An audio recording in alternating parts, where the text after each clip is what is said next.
Hello বন্ধুরা, আমি মৌসুমিস কিচেনে তোমাদের ওয়েলকাম। আজকের রেসিপিটা হতে চলেছে মাছের ডিমের কারি। সো চলো আজকের ভিডিওটা শুরু করা যাক। সো বন্ধুরা, আমি ডিমটা আগের থেকে ধুয়ে রেখেছিলাম। 1 কাপ মতো বেসন দিয়ে দিলাম। বেশি বেসন দিলে বড়াটা না শক্ত হয়ে যাবে, খেতেও অতটা ভালো লাগবে না, তাই জন্য আমি বেসনটা সবসময় কম দিই মাছের ডিমের বড়ায়। সো বন্ধুরা, এরপর পেঁয়াজটা কেটে নিই।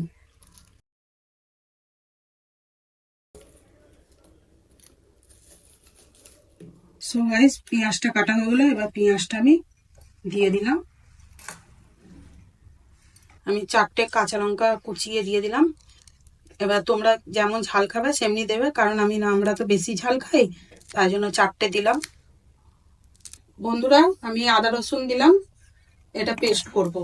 সো বন্ধুরা, পেস্ট রেডি। আদা রসুনের পেস্টটা দিয়ে দিলাম। আমি নুন 1 চামচের একটু কম দিয়ে দিলাম। 1 চামচের থেকে অল্প পরিমাণ হলুদ দিলাম। 1 চামচ লঙ্কা গুঁড়ো দিয়ে দিলাম। বন্ধুরা, এটাকে আমি এবারে মেখে নিই। কোনো রকমের একটুও আমি জল দিইনি কিন্তু। সো বন্ধুরা, আমার মাখা কমপ্লিট। বন্ধুরা, আমি সর্ষের তেল দিয়ে দিলাম বড়াটা ভাজার জন্য।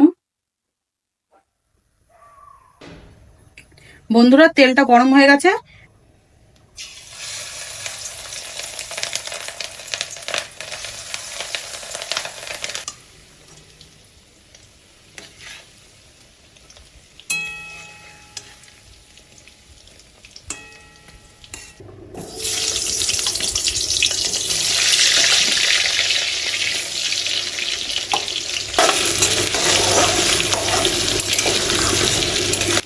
ততক্ষণ আলুটা লাল হোক, আমি তরকারি মশলাটা বেটে নিই।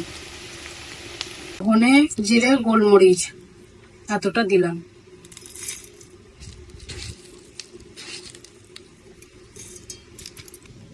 কটা কোয়া রসুন দিলাম।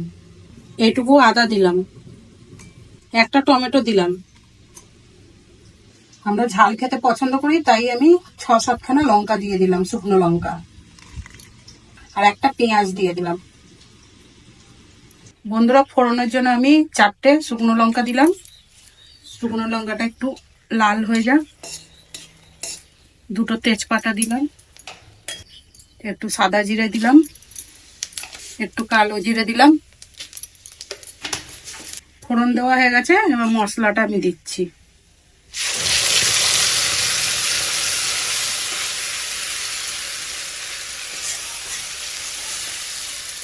বন্ধুরা, 1 চামচ নুন দিলাম। 1 চামচের থেকে একটু কম হলুদ দিলাম।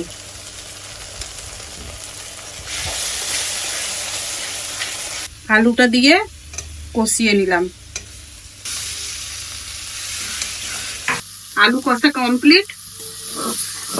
এবার আমি জল দিয়ে দিলাম।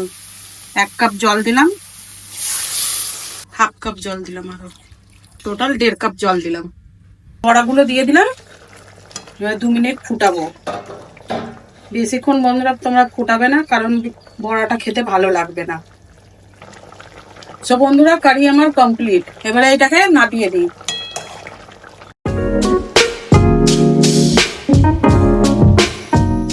সব বন্ধুরা, আশা করছি তোমাদের ভিডিওটা ভালো লেগেছে। ভালো লেগে থাকলে লাইক করবে, আর চ্যানেলে যদি তোমরা নতুন থাকো তাহলে সাবস্ক্রাইব করে দিও। তো দেখা হচ্ছে আরো একটা নতুন ইন্টারেস্টিং ভিডিওর সাথে।